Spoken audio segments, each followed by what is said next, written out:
누구에게나 있는 가족이지만 그 안에서 벌어지는 인간의 진짜 모습은 때로 우리를 놀라게 합니다. 특히 돈이라는 것이 개입되었을 때 가장 사랑한다고 믿었던 사람들조차 예상치 못한 모습을 보여주곤 하죠.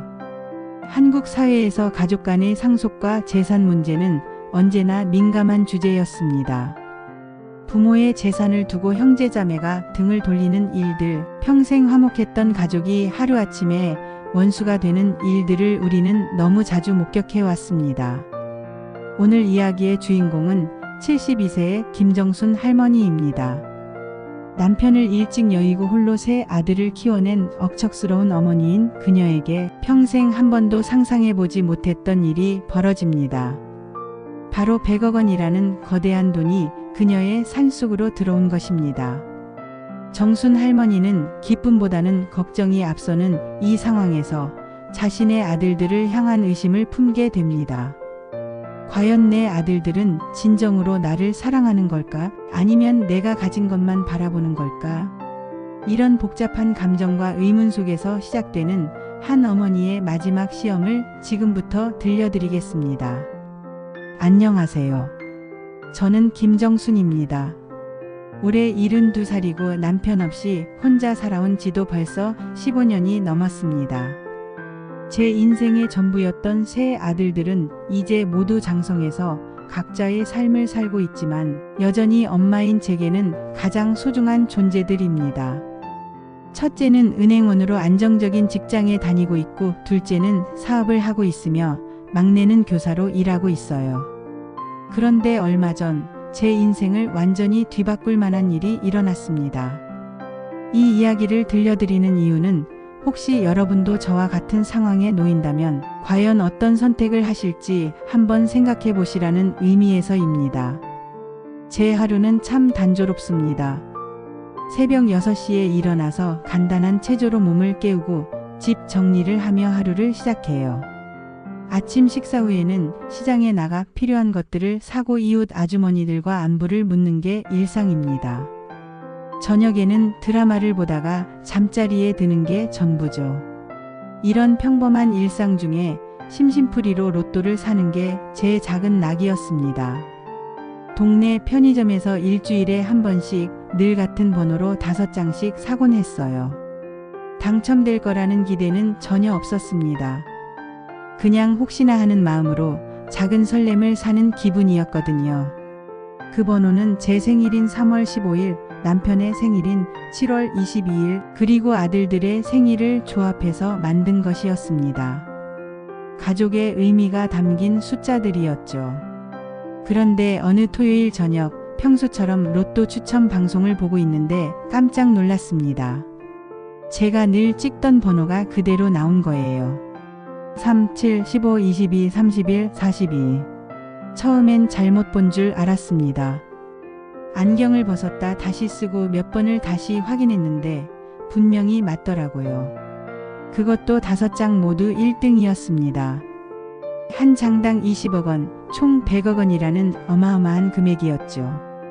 가슴이 두근거리고 손이 떨렸어요. 이게 정말 현실인가 싶었습니다. 이런 돈을 제가 가져도 되는 건지, 아들들이 알게 되면 어떻게 될지 온갖 걱정이 머릿속을 복잡하게 만들었어요. 밤새 잠을 이루지 못하며 계속 생각했습니다. 제 나이에 이런 큰 돈이 필요한가? 아들들에게 알려야 하나? 그런데 알려주면 과연 아들들이 어떻게 변할까? 특히 걱정이 된 건 아들들의 반응이었어요. 첫째는 겉으로는 효자처럼 행동하지만 늘 계산이 빠른 편이고 재산에 대한 관심이 많았습니다. 둘째는 사업 때문에 항상 돈이 궁하다고 하면서 투자 기회만 생기면 저에게 도움을 요청했어요. 막내만은 순수하고 착하지만 세상 물정에 어두워서 형들에게 휘둘리는 경우가 많았거든요. 이런 거대한 돈이 개입되면 제 아들들 사이에 어떤 일이 벌어질지 상상하기만 해도 무서웠습니다. 당첨 사실을 숨긴 채 며칠을 보내면서 저는 평소보다 더 자세히 아들들을 관찰하게 되었습니다. 마치 새로운 렌즈를 끼고 세상을 보는 것처럼 아들들의 행동 하나하나가 다르게 보이기 시작했어요. 첫째 아들은 은행에서 일하는 덕분에 경제관념이 뛰어나고 예의도 바릅니다. 평소에 안부 전화를 할 때도 어머니 건강은 어떠세요? 라고 먼저 묻고 명절이나 생신 때도 빠짐없이 찾아와서 용돈을 드리곤 했어요. 하지만 자세히 관찰해보니 가끔 제 통장 잔고를 슬쩍 물어보거나 어머니 요즘 적금 금리가 좋아졌는데 새로 드시는 게 어때요? 라며 제 재정 상황을 파악하려 하는 모습이 보였습니다. 또한 보험을 권할 때의 모습도 의미심장했어요. 어머니 나이에는 실버 보험이 꼭 필요해요. 만약에 무슨 일이 생기면 병원비가 많이 들잖아요 라고 말하면서도 실제로는 수익자가 누구인지를 은근히 확인하려 했거든요. 겉으로는 제 건강을 걱정하는 것 같지만 속으로는 뭔가 계산하는 듯한 느낌이었습니다. 둘째는 더 직접적이었어요. 사업을 한다며 여러 번 실패를 반복하면서도 늘 이번엔 다를 거야. 이번 기회만 잡으면 대박이야 라며 투자를 부탁하곤 했습니다. 그럴 때마다 제가 돈이 없다고 하면 실망한 듯한 표정을 감추지 못했죠. 심지어 엄마는 정말 숨겨둔 돈이 없어요. 다른 집 부모들은 다 자식 사업 도와주던데라며 직접적으로 재산 여부를 묻기도 했어요. 최근에는 엄마 집값이 많이 올랐던데 우리 집은 얼마나 될까요? 라고 부동산 가격까지 물어보더라고요. 그리고 나중에 유산 상속할 때 세금이 많이 나온다던데 미리 증여하는 게 좋지 않을까요? 라며 상속에 대한 이야기까지 꺼냈습니다. 아직 제가 건강한데도 벌써 그런 생각을 하고 있다는 게 마음이 아팠어요. 반면 막내는 정말 달랐습니다. 교사라는 직업답게 성실하고 소박했지만 형들이 무엇을 하든 별 관심이 없어 보였어요. 오히려 제가 아프거나 힘들어할 때 가장 먼저 달려오는 건 항상 막내였습니다. 지난번에 제가 감기에 걸렸을 때도 직장에서 조퇴하고 와서 죽을 끓여주고 약국에서 약도 사다 주었어요. 그러면서도 엄마 돈 걱정은 하지 마세요. 제가 다 할게요 라고 말할 뿐 구체적으로 얼마가 필요한지 묻지도 않았습니다. 이런 아들들의 모습을 지켜보면서 제 마음속에 점점 확신이 생겼습니다. 만약 제가 갑자기 큰 돈이 생겼다고 발표한다면 분명히 아들들 사이에 갈등이 생길 거라는 확신 말이에요. 그래서 저는 결심했습니다. 아들들에게 당첨 사실을 알리기 전에 작은 시험을 해보기로요. 첫 번째 시험은 건강 문제를 이용하는 것이었습니다. 평소 정기검진을 받던 동네 병원에서 의사 선생님께 조심스럽게 부탁드렸어요. 선생님, 죄송하지만 제가 좀 심각한 병이 의심된다고 말씀해 주실 수 있을까요?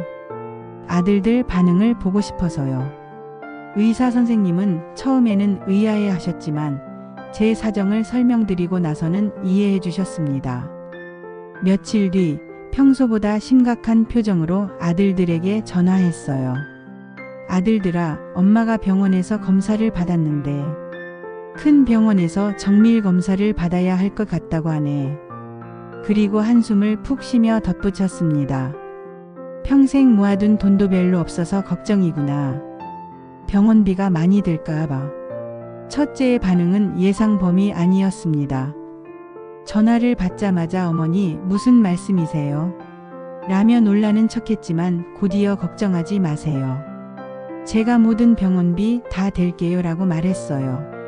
하지만 그 다음 말이 의미심장했습니다.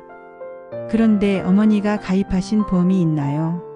실비보험이나 암보험 같은 거 말이에요. 며칠 뒤에는 더 직접적으로 어머니, 혹시 어머니 명의로 된 적금이나 예금이 있으시면 미리 정리해 두시는 게 좋을 것 같아요 라고 제안했습니다. 둘째는 더 노골적이었습니다. 엄마, 그러게 평소에 건강 관리를 좀 하시지.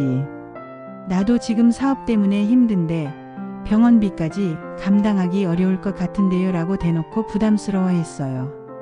심지어 엄마가 좀 도와줄 수 있는 게 없나요? 나도 빚 때문에 정말 힘들거든요 라며 오히려 저에게 돈을 요구하기까지 했습니다.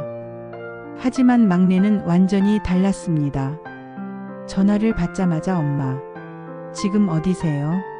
제가 바로 갈게요. 라며 즉시 휴가를 내고 저에게 달려왔어요. 그리고 병원까지 함께 따라와서 의사 선생님께 직접 상황을 물어보고 선생님, 어머니 치료에 최선을 다해주세요. 비용은 걱정하지 마세요 라고 말했습니다.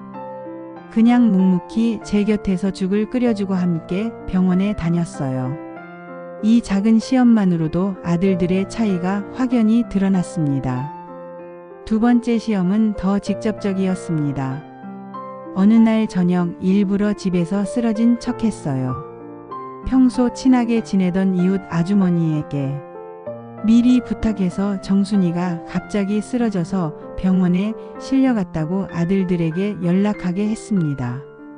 첫째는 전화를 받고도 즉시 오지 않았습니다. 지금 해외 출장 중이라 당장 갈 수가 없어요. 내일 일정을 조정해서 들어갈게요 라고 했어요. 그런데 나중에 알고 보니 해외 출장이 아니라 회사 워크숍이었더라고요. 이틀 뒤에나 병원에 나타난 첫째가 오자마자 하는 말이 어머니, 앞으로는 혼자 계시면 위험할 것 같은데 요양원 같은 곳도 알아봐야 하는 거 아닌가요? 였습니다. 그리고 간병인에 대해서도 너무 비싸면 곤란한데 적당한 선에서 구해야겠어요 라며 비용부터 걱정했어요. 더 충격적이었던 건 제게 어머니, 이번 기회에 실비보험 가입을 다시 검토해 보시는 게 어때요? 라고 말한 것이었어요. 제가 쓰러져서 응급실에 실려간 상황에서도 보험 이야기를 먼저 꺼내다니 정말 당황스러웠습니다. 둘째는 더 노골적이었습니다.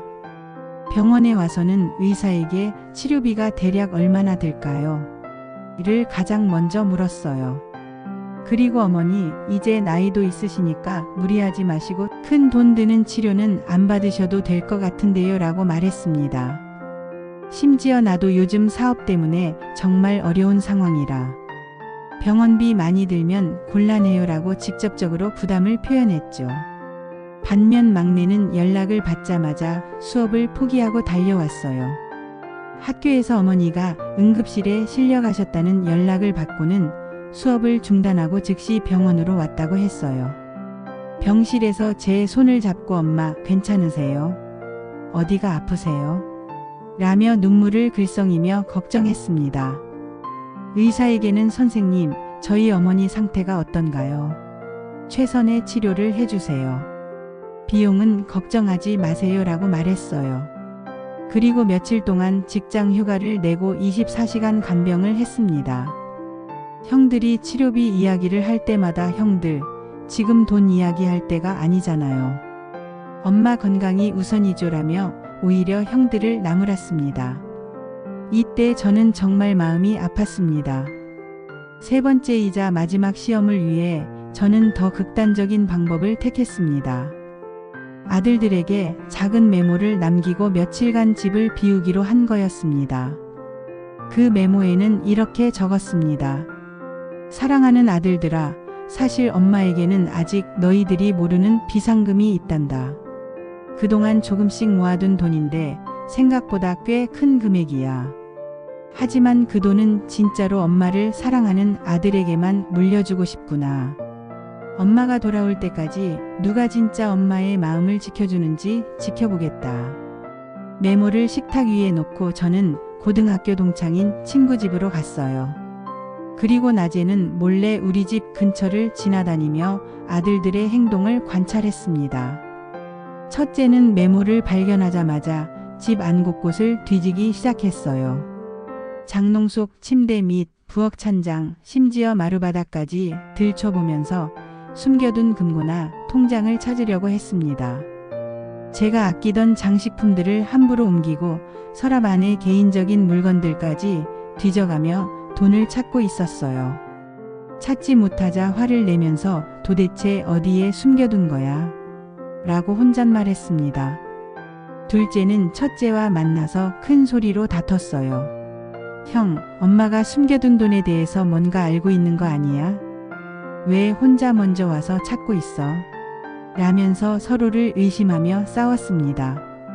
내가 가장 많이 효도했는데 왜 형만? 이라며 불만을 토로했어요.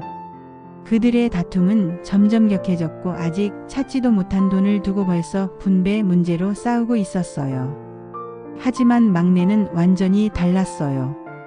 메모를 읽고도 집안을 뒤지지 않았습니다. 대신 조용히 제 방에 앉아서 제가 어디로 갔을지만 걱정했어요. 형들이 집안을 뒤지며 싸우고 있는 동안에도 형들, 이러시면 안 되죠. 엄마가 돌아오시면 뭐라고 하실까요? 라며 말렸습니다. 막내는 경찰서에 실종 신고를 하고 제가 자주 가던 곳들을 하나씩 찾아다녔어요. 동네 병원, 시장, 성당까지 가서 제 행적을 수소문했습니다. 이 마지막 시험을 통해 저는 완전히 확신하게 되었습니다. 제 재산을 지킬 수 있는 아들, 진짜로 저를 사랑하는 아들은 막내뿐이라는 것을요. 사흘 만에 집으로 돌아간 저는 예상했던 광경을 목격했습니다.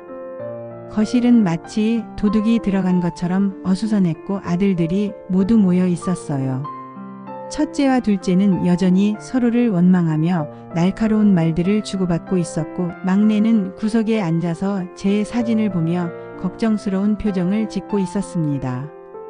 제가 문을 열고 들어서자 첫째와 둘째는 즉시 저에게 달려들었어요. 어머니 어디 가셨던 거예요? 우리가 얼마나 걱정했는지 아세요? 라고 말하면서도 곧바로 그리고 메모에 쓰신 그 돈이 정말 있는 거예요. 어디에 숨겨두셨어요? 라고 다그쳤습니다. 첫째는 어머니 이런 중요한 일을 왜 혼자 결정하세요? 큰 돈은 은행에 맡기시는 게 안전하다고 몇 번이나 말씀드렸잖아요 라며 마치 제가 잘못된 행동을 한 것처럼 말했어요. 둘째는 더 직접적으로 엄마, 숨겨둔 돈이 얼마나 되는 거예요? 우리도 알 권리가 있잖아요 라고 요구했습니다. 하지만 막내는 눈물을 흘리며 저에게 달려와 꽉 안겼어요. 엄마 정말 걱정했어요. 어디 아픈 데는 없으세요? 왜 연락도 없이 사라지셨어요? 라고 물으며 오직 제 안부만 걱정했습니다. 그리고 엄마가 무사히 돌아오신 게 가장 중요해요. 다른 건 중요하지 않아요 라고 말했어요. 그 순간 저는 모든 걸 확신했어요. 지난 며칠간의 시험을 통해 아들들의 진짜 모습을 다 봤거든요. 첫째와 둘째는 결국 돈에만 관심이 있었고 막내만이 진심으로 저를 걱정하고 사랑한다는 걸 분명히 알 수 있었습니다. 그래, 이제 때가 됐구나. 진실을 말해야겠다라고 마음먹었어요. 다음 날 저녁 저는 세 아들을 모두 불러 모았습니다. 첫째와 둘째는 기대와 호기심으로 눈을 반짝이고 있었고 막내는 여전히 걱정스러운 얼굴로 저를 바라보고 있었습니다. 저는 깊게 숨을 들이쉬고 조심스럽게 입을 열었어요. 아들들아, 엄마가 너희들에게 중요한 이야기를 하나 하려고 한다. 아마 듣고 나면 깜짝 놀랄 거야. 사실 엄마는 얼마 전에 로또에 당첨됐단다. 그것도 100억 원이나 되는 큰돈의 말이야. 그 순간 거실 분위기가 완전히 바뀌었어요. 마치 시간이 멈춘 것 같았습니다. 첫째와 둘째의 눈빛이 순간적으로 변했고 입을 벌린 채 저를 바라봤어요. 막내는 믿기지 않는다는 듯 멍하니 저를 바라봤습니다. 첫째가 가장 먼저 반응했어요. 어머니 정말이에요? 100억 원이요? 목소리가 떨렸습니다. 그리고 즉시 그럼 왜 진작 말씀 안 하셨어요? 라고 말하면서도 곧바로 그 돈을 어떻게 관리하실 건가요? 100억 원이면 세금도 많이 나올 텐데 은행에 맡기시는 게 좋을 것 같아요. 제가 은행에서 일하니까 좋은 상품으로 안전하게 운용해 드릴 수 있어요 라고 실무적인 이야기를 꺼냈습니다. 둘째는 더 직접적이었어요. 와, 100억이요? 정말 믿기지 않아요. 그리고 즉시 엄마, 그럼 이제 우리 집안 걱정은 끝났네요. 저도 사업 때문에 정말 힘들었는데 이제 투자 좀 해주실 수 있죠? 1,000만 원만 있어도 사업을 크게 키울 수 있거든요라며 즉석에서 돈을 요구했습니다. 하지만 막내는 여전히 혼란스러워했어요. 엄마, 정말이에요? 믿기지가 않아요. 그리고 잠시 후에 그런데 엄마, 그런 큰 돈이 있으시면서 왜 그동안 고생하셨어요?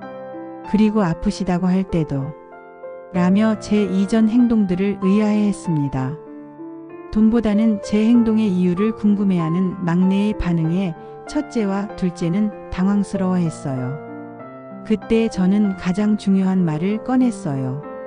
그런데 아들들아, 엄마는 이 돈을 진짜로 엄마를 사랑하고 지켜준 아들에게만 물려주려고 한다. 이 말을 듣자마자 첫째와 둘째의 표정이 또 한 번 변했어요.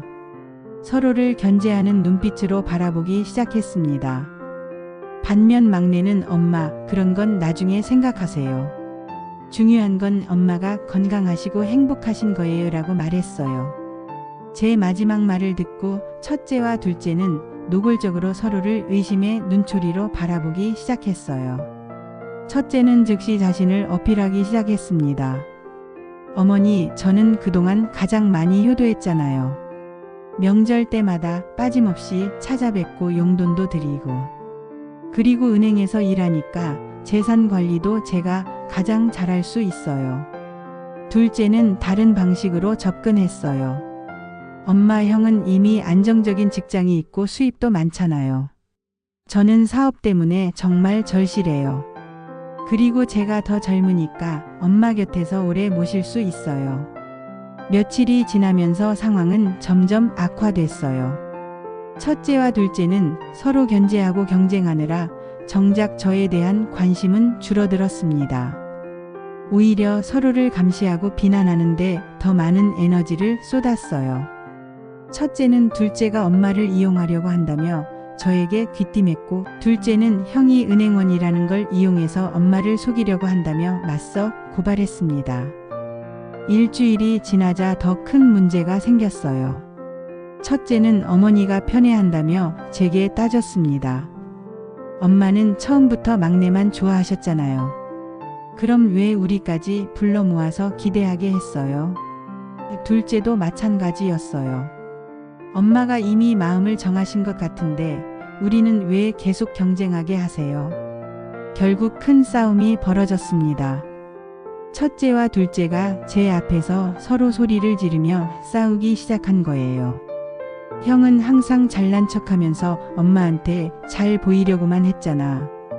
너는 맨날 돈 달라고만 하면서 무슨 효도를 했다고. 그 과정에서 정말 충격적인 말들이 나왔습니다. 애초에 엄마가 100억 원이 있다는 걸 알았으면 이렇게까지 안 했어. 그동안 가난한 척 하시면서 우리 속인 거잖아요.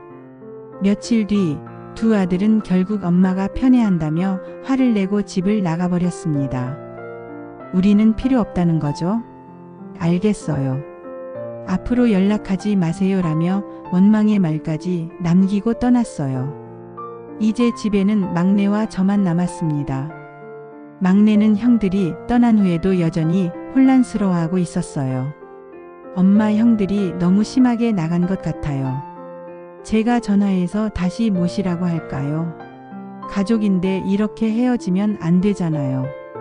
막내의 이런 순수한 모습을 보면서 저는 더욱 확신했습니다. 돈 앞에서도 변하지 않는 마음, 가족을 생각하는 따뜻한 마음을 가진 건 막내뿐이라는 걸 말이에요.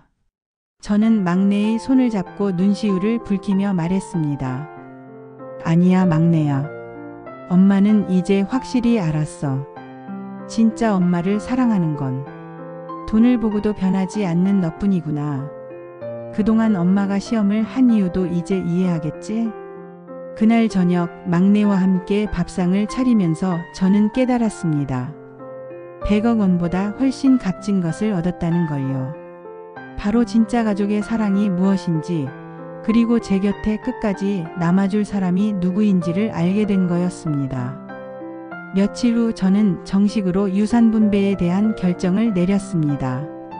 막내가 모든 재산을 상속받되 형들에게도 작은 몫을 남겨두기로 했어요. 언젠가 형들이 잘못을 깨닫고 돌아올 날이 있을 거야. 그때를 위해서라도 아예 문을 닫아버리면 안 될 것 같아라고 막내에게 말했습니다. 막내는 엄마, 그럼 형들한테도 연락해서 알려드릴까요? 라고 물었지만 저는 고개를 저었어요. 아니야, 막내야. 진짜 사랑은 조건이 없는 거란다. 형들이 정말로 엄마를 그리워하게 된다면 돈 때문이 아니라 가족이라는 이유로 돌아올 거야. 지금 저는 막내와 함께 평범하지만 행복한 일상을 보내고 있습니다. 가끔 첫째와 둘째가 그립기도 하지만 진정한 가족의 의미를 깨달은 지금은 후회하지 않아요.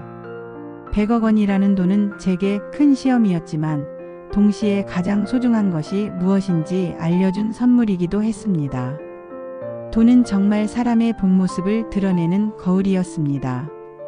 하지만 그 과정에서 찾은 진짜 사랑은 어떤 돈으로도 살 수 없는 소중한 것이었어요. 여러분도 언젠가 이런 선택의 순간이 온다면 진짜 중요한 것이 무엇인지 꼭 기억해 주세요. 돈은 사람을 바꿀 수 있지만 진정한 사랑은 어떤 시험 앞에서도 변하지 않는다는 것을 말입니다.